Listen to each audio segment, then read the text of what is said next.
Donald Trump is an enemy of himself and all of us. And he must know the EFF is not scared of him. 13 African countries rejected Donald Trump's offers, on live record. Why would entire nations turn down billions in aid, infrastructure, and power? What did Trump demand that made Africa walk away? Let's find out.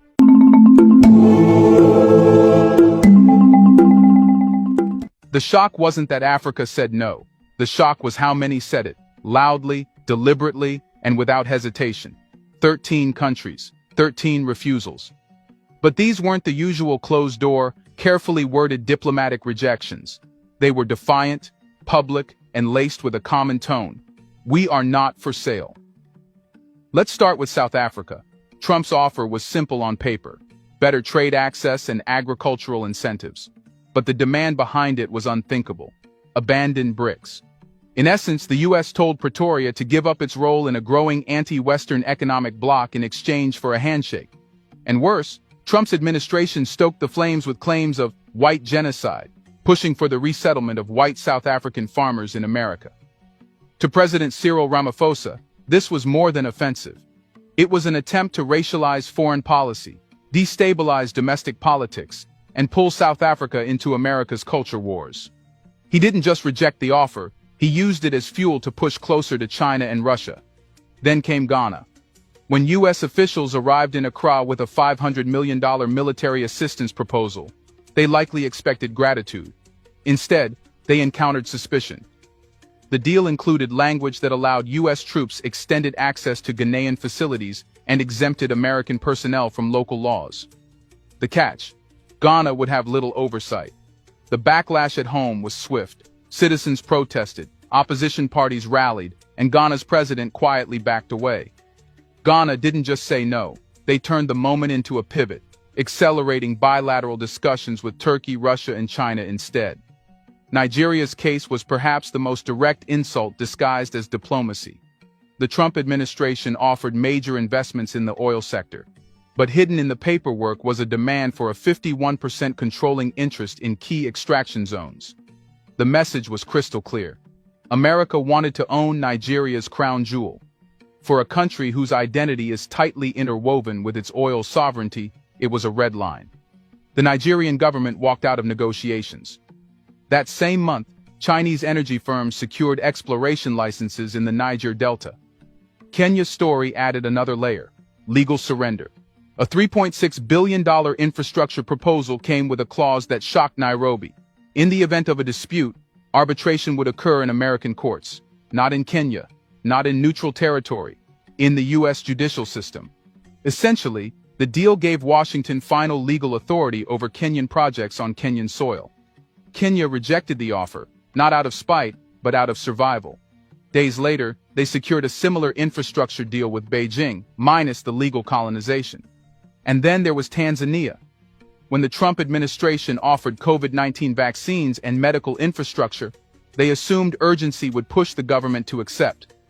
But the terms were chilling: no transparency on trial data, no clarity on side effects, and little respect for Tanzanian health regulators. It was a demand for blind trust. Instead, the late President John Magufuli chose a slower but more sovereign path, turning to China and India for medical partnerships that offered documentation, oversight, and dignity. These cases weren't connected by coincidence. They were tied by a pattern. Each country was offered something flashy: money, infrastructure, security, but always with a cost that targeted their laws, their assets, or their political alliances. And that pattern leads us to a bigger question, one even more dangerous than any clause in a contract. What if it was never just about the deals? What if it was about the man offering them? Let's take a closer look at how Trump himself became the reason these doors closed. If the terms of the deals were the trigger, Donald Trump was the gunpowder. Behind every rejected offer, there was a growing discomfort not just with the fine print, but with the man who brought it. Across the African continent, leaders weren't just reviewing contracts. They were watching a man who insulted their nations in public, mocked diplomacy on Twitter, and turned foreign policy into a personal stage for applause. Trump didn't just underestimate Africa, he misread it entirely. When he referred to African countries as poor nations in a closed-door immigration discussion, The backlash was immediate and visceral. But what he failed to realize was that the world was listening. African leaders didn't forget. Their citizens didn't forgive.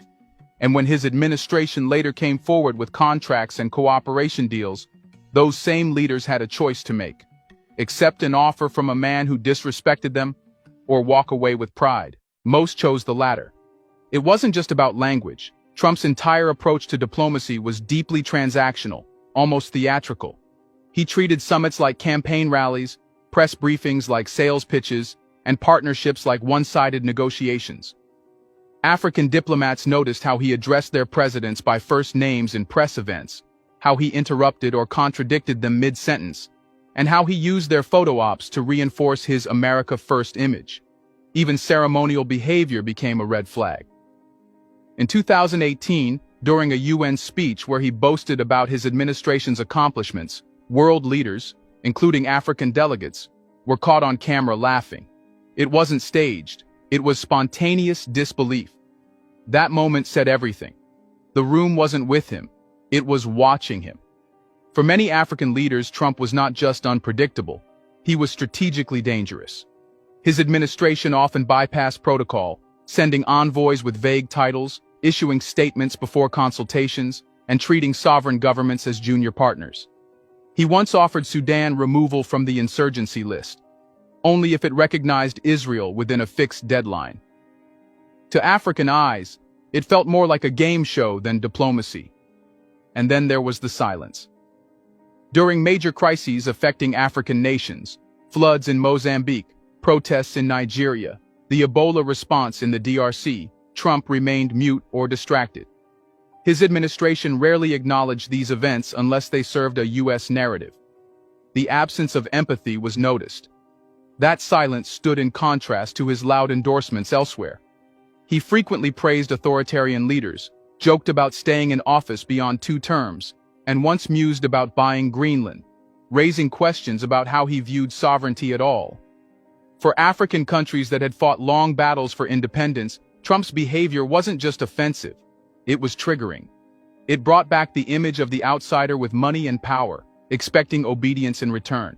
So even when his administration came offering security, or roads, or aid, the question remained, at what cost to our dignity?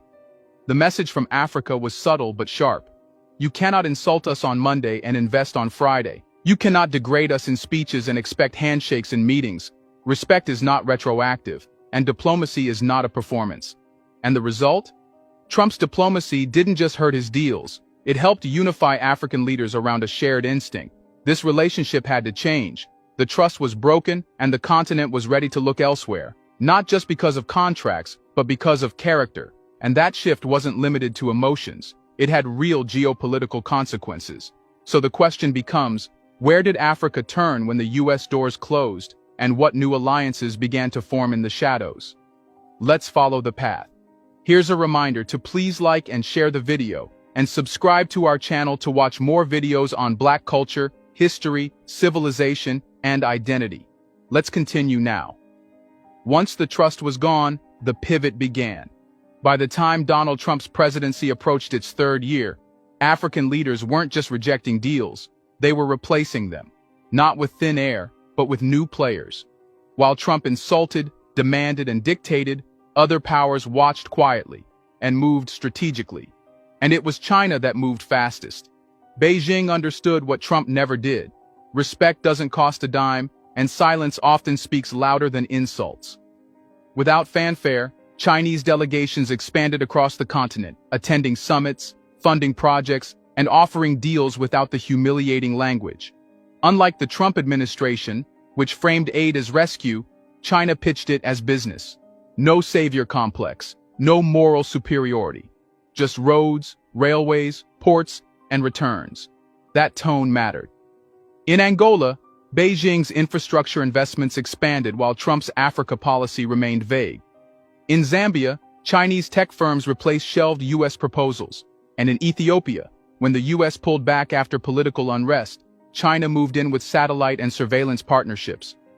But this wasn't just about China. It was about BRICS and the emerging philosophy they represented. While Washington offered deals with demands, BRICS offered collaboration with conditions negotiated on equal footing. India began pushing pharmaceutical and tech deals in East Africa. Russia sent mining and energy experts to Mali, Guinea, and Sudan. Even Brazil re-engaged diplomatically in Lusophone Africa, rekindling cultural and agricultural exchanges. Africa wasn't choosing the East out of desperation. It was choosing it out of design. Because these new alliances weren't just economic, they were symbolic. They marked a divorce from the post-Cold War era, where Africa was seen as a prize in Western geopolitical chess. Now the board was flipped, and Africa was choosing its partners. Trump's failure created a vacuum, but it didn't remain empty for long. As U.S. embassies struggled with diplomatic fatigue, Chinese-built embassies, stadiums, hospitals, and schools dotted the skyline of African capitals. As Trump cut pandemic-era funding, India and Russia sent medical advisors and supplies. Even culturally, the balance was shifting. African students are increasingly enrolled in Chinese and Turkish universities. Local tech hubs collaborated with Indian developers. And more African media outlets began broadcasting BRICS summit coverage with the same energy they once reserved for Washington briefings. This wasn't anti-Americanism, it was post-Americanism. A quiet but decisive break from one-sided dependency. And in a sense, Trump made it easier. His crude diplomacy made the alternative seem not just viable, but attractive. His rejection of climate treaties, global health initiatives, and multilateralism made BRICS look like the adult in the room. And as the U.S. burned bridges, the East built new ones, stone by stone. It's important to note, the BRICS shift didn't come from pressure. It came from the invitation. No one told African nations to choose sides. They simply saw where they were respected and where they were not. So when Trump's term ended, it wasn't just a presidency that ended. It was an era. The era of default American influence in Africa was gone, replaced by an ecosystem of options, flexibility, and leverage. But this new alignment came with something deeper, a lesson. If a superpower can fall out of favor so quickly, what else have African nations quietly tolerated for too long? What other relationships had been one-sided? What patterns were now too obvious to ignore? It was no longer about Trump. It was about a system. And now, Africa was ready to confront that system directly. The real break wasn't with Trump. It was with history. When African countries began rejecting the Trump administration's proposals and realigning themselves with BRICS, many in the West assumed it was ideological, maybe even opportunistic. But they missed the deeper truth. These weren't just political decisions, they were historical corrections. Because beneath every rejection letter, every cold handshake, every new Chinese-funded highway, there was an old wound. Africa remembers. It remembers the scramble, when European powers carved it up like a cake without a single African at the table. It remembers forced treaties, fake borders, and stolen names. It remembers missionaries who came with Bibles and left with gold. And it remembers what came next, the so-called independence followed by debt traps, puppet regimes, IMF ultimatums, and aid that always had a catch. Trump didn't create that legacy. He just reminded Africa how alive it still was. When his administration offered deals tied to U.S. court rulings, or demanded control over national resources, or insulted leaders in public, it wasn't new. It was familiar. It sounded like Leopold, like Rhodes, like the British East India Company. Africa had heard these voices before. This time, they just had American accents. The rejection of Trump was not just about bad deals, it was about the psychological refusal to relive the past. Consider the symbolism. Trump's team offered financial packages that would legally bind nations to U.S. oversight, but wrapped them in terms like assistance or stabilization. To African governments, this was déjà vu.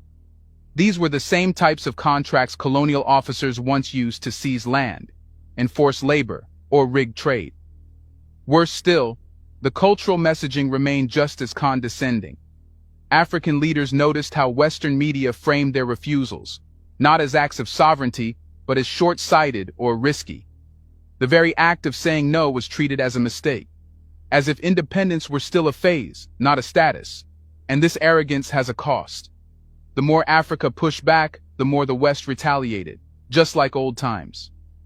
After rejecting Trump's offers, Ghana faced travel restrictions. South Africa endured tariffs. Nigeria saw U.S. companies quietly exit contracts.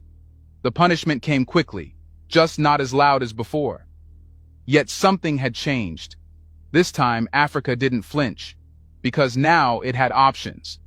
And more importantly, it had confidence. The same continent once forced to beg for debt forgiveness was now dictating new investment terms. The same countries once used as test markets for Western products were now negotiating bilateral trade with China, India, and Brazil on equal terms. Trump was merely a trigger. The deeper reaction was against the system he represented, a Western framework that still treats African sovereignty as conditional and African dignity as negotiable. And that's why the shift isn't reversible. Because it's not a trend, it's a reckoning. Africa is no longer trying to prove its worth to the West. It's now asking the West to explain why it should be trusted at all.